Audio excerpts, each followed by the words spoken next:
Halo semua, selamat datang di podcast Live CPNS 2025 di angkatan 11 kelompok 7 dari Bepom. Kalau kita dengar mengenai sejarah Indonesia, pasti yang terbayang di pikiran kita itu adalah teks panjang dan juga buku yang tebal. Tapi sebenarnya kalau sejarah itu nggak cuma tentang teks dan juga buku tebal. Kita bisa juga sejarah dari jejak visual yang ada. Foto, lukisan, sampai poster perjuangan. Visual-visual ini seringkali lebih gampang untuk membuat suasana di saat foto tersebut terbawa di sehingga mungkin suasananya dari kita bisa merasa seperti merinding atau bisa sampai termotivasi untuk lebih cinta terhadap tanah air. Nah, hari ini saya nggak sendirian karena ada empat narasumber lain, teman-teman saya juga dari CPNS yang bakal ngobrol bareng saya. Kita untuk melihat jejak-jejak visual Indonesia, kita bisa lihat nih di layar ada foto yang sangat bersejarah. Nah, mungkin kita bisa ke KS tuh nih. Kira-kira apa sih yang bisa kita lihat dari foto ini dan apa sih yang bikin berkesan dari foto sejarah tersebut?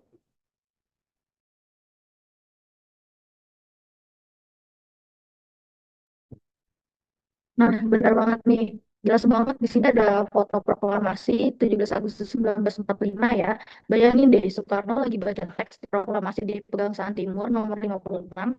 Dan ini tuh bukan cuma dokumentasi gitu, tapi juga saksi bisu lahirnya bangsa Indonesia.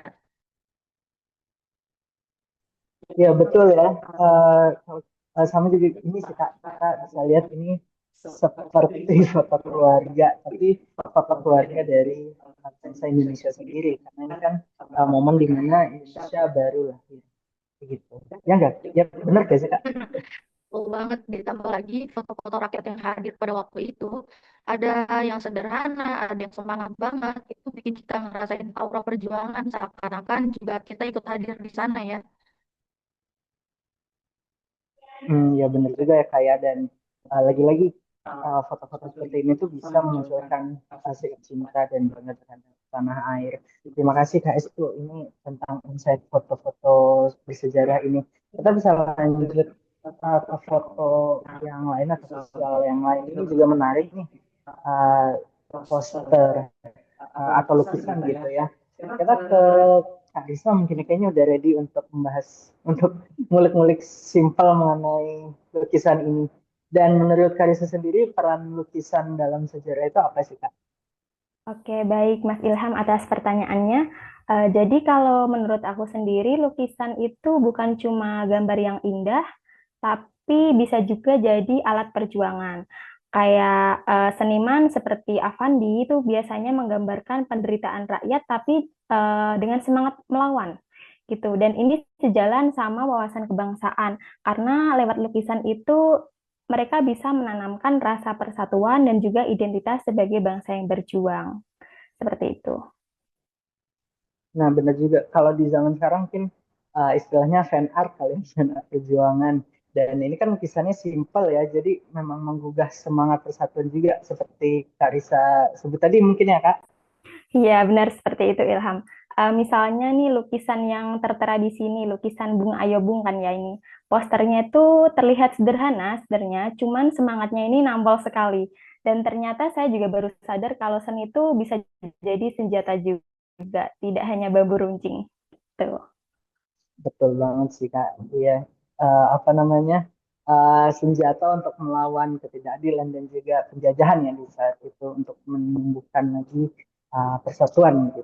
Oke, thank you. Terima kasih banget Kak Risa untuk insight dari lukisan ini. Mungkin kita juga ingat nih di zaman-zaman dulu saat kita baru merdeka ada juga poster-poster serupa gitu ya, tapi apa namanya mengandung pesan yang lebih bold, lebih apa namanya lebih ngena, bisa kita sebut sebagai poster dan poster propaganda gitu ya. Ini ada di visual selanjutnya mungkin bisa dilihat kali ya Kak. Ini adalah visual-visual poster propaganda. Sebagaimana yang disebut oleh Karisa bahwa seni itu senjata, poster propaganda ini juga bisa disebut sebagai senjata kalau saya dengar. Dari Kak Ayunda nih, mungkin bisa sedikit memberikan insight mengenai poster-poster ini. Selain juga poster propaganda bisa dijadikan senjata, menurut Kak Ayunda, apalagi sih yang bisa kita lihat dari poster-poster semacam ini gitu?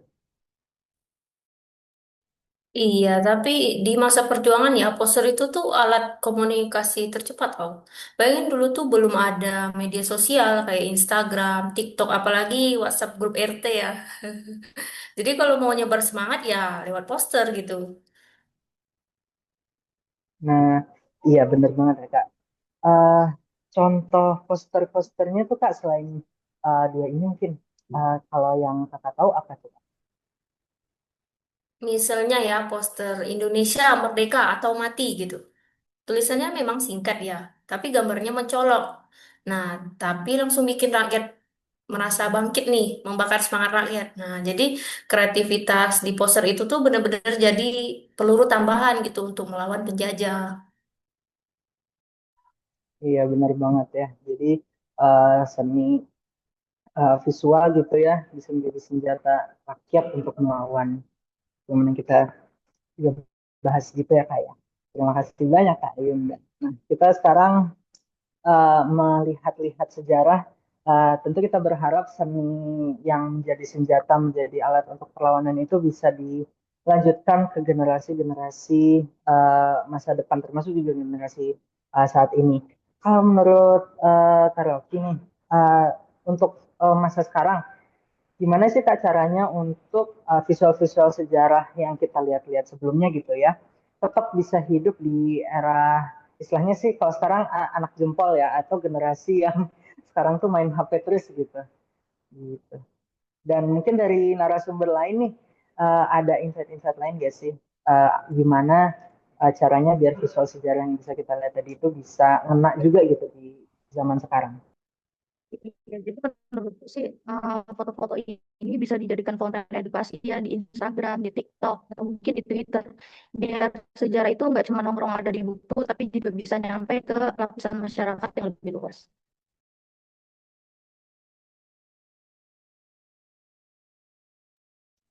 Mungkin dari Kalau menurut sendiri, lukisan itu bisa dijadikan pameran virtual gitu ya.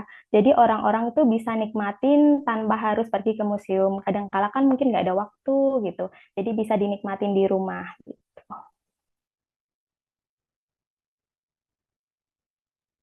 Oke, kalau menurut saya ya, untuk poster perjuangan itu bisa di remix pakai desain grafis modern gitu, biar nyambung sama gaya visual anak muda zaman sekarang itu. Kan banyak nih aplikasi-aplikasi untuk mengedit mengedit poster-poster ya, ada Canva salah satunya gitu.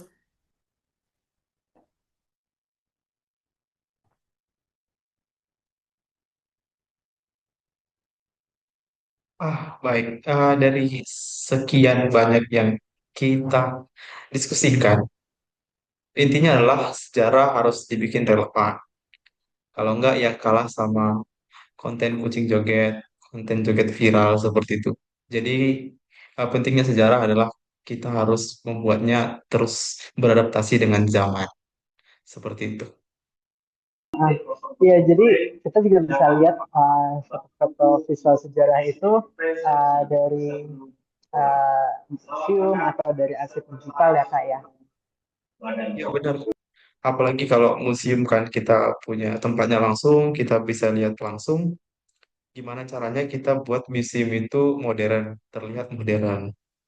Jadi orang-orang yang punya sense untuk posting di Instagram ya di zaman sekarang bisa mau datang ke museum. Sekalian dia buat konten, sekalian dia belajar tentang sejarah yang ada di Indonesia. Menurut saya seperti itu. Mantap-mantap semua nih berdaging bahasannya dari Kak Rocky, dari Kak Esto, Karisa dan juga Kak Indah. Terima kasih banyak. Dan ya luar biasa juga ya obrolan kita hari ini. Dan dari bahasan kita tuh jelas bahwa jejak visual sejarah itu bukan cuma arsip masa lalu, tapi juga bisa menjadi jendela buat kita untuk melihat perjuangan. Dan juga menjadi pengingat kita agar tidak lupa dengan identitas bangsa. Nah, Untuk kalian-kalian semua nih yang lagi nonton, ada pertanyaan dari saya.